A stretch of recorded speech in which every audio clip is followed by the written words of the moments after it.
Hello guys, good evening. So నేనైతే గోకరకాయ curry అయితే prepare చేశాను. సో అంటే అది ఫ్రై లాగా లేదు, కర్రీ లాగా లేదు.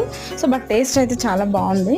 సో దీనికి కావాల్సిన ఏంటంటే ఫస్ట్ అయితే మనం ఆయిల్లో జీలకర్ర ఆవాలు అయితే అందరు వేస్తుంటారు. సో అదైతే వేసుకోవాలి.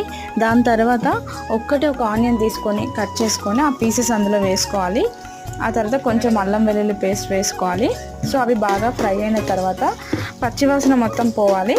అది పోయిన సో ఇక్కడ నా ఫేస్ అయితే అది ఫ్లోలో వచ్చింది, ఎడిటింగ్లో మిస్ కాలేదు.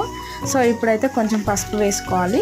పసుపు వేసుకున్న తర్వాత సో ఒక 15 మినిట్స్ బాయిల్ అయినాక లాస్ట్కి కొంచెం ఉప్పు, కొంచెం కారం వేసుకొని కొంచెం ధనియాల పిండి వేసేసుకొని కర్రీ దించేసుకోవాలి. సో కర్రీ అయితే రెడీ అయిపోతుంది ఫైనల్గా.